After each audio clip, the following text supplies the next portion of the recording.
80 शब्द प्रति minute dictation start करते हैं 5 सेकेंड बाद।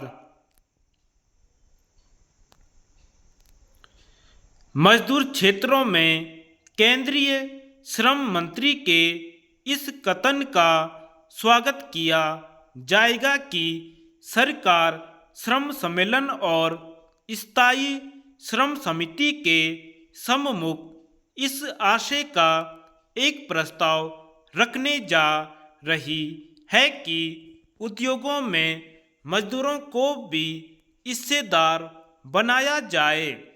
भारत एक लोकतांत्रिक समाजवादी देश है।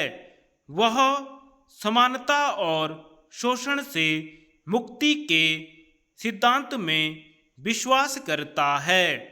इसलिए यदि इस प्रस्ताव को स्वीकार कर लिया जाता है और उसके अनुसार औद्योगिक नीति का गठन किया जाता है तो इससे अधिक अच्छी और क्या बात हो सकती है। जहां तक औद्योगिक प्रबंध में मजदूरों के भाग की बात है, सन 1947 में सरकार ने यह कानून बनाया था कि जिन कारखानों में आवश्यक समझा जाए वहां श्रम समितियां बनाई जाएं। इसके पीछे उद्देश्य यह था कि ऐसे सुझाव दे सकें जिनसे मालिकों और मजदूरों में अधिकाधिक सहयोग हो सके। उनको कोई विशेष लाभ नहीं हुआ और यही कारण था कि उसके 10 साल बाद एक त्रिपक्षीय वार्ता एवं अध्ययन के बाद मालिक मजदूरों द्वारा संयुक्त प्रबंध समितियों के निर्माण का विचार रखा गया। राज्य और केंद्र की सरकार द्वारा इस विचार के प्रचार के बावजूद यह विचार जड़ नहीं पकड़ पाया। यद्यपि उनका कार्यक्षेत्र निर्धारित कर दिया गया था, किंतु राष्ट्रीय श्रम आयोग इस परिणाम पर पहुंचा कि जहां ये समितियां कायम की गईं वहां उद्देश्य पूर्ति में कोई सफलता नहीं मिली।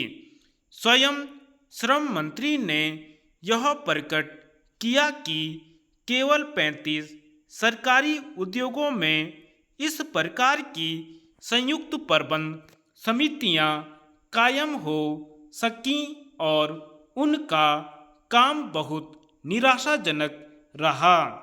औद्योगिक लोकतंत्र की दिशा में वह एक कदम था, परंतु वह आगे न बढ़ सका।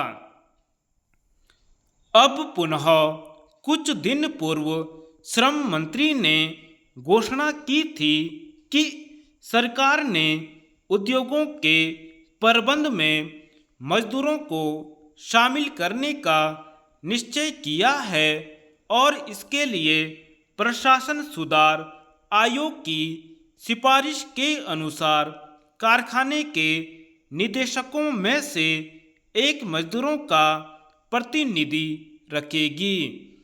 अब उन्होंने श्रम मंत्रालय के बजट अनुदान पर हुई बहस का जवाब देते हुए न केवल यह बात दोहराई है, अपितु यह संकेत भी दिया है कि उद्योगों में मजदूरों की हिस्सेदारी की योजना भी सरकार के दिमाग में है।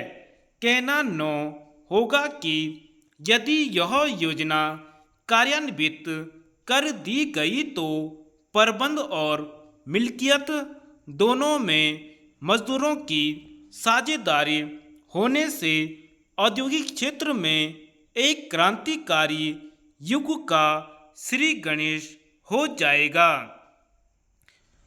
निजी क्षेत्र के उद्योग इस योजना का स्वागत नहीं कर सकते हैं, क्योंकि इससे उनके मालिकों के लाभ को चोट पहुंच सकती है। धन्यवाद।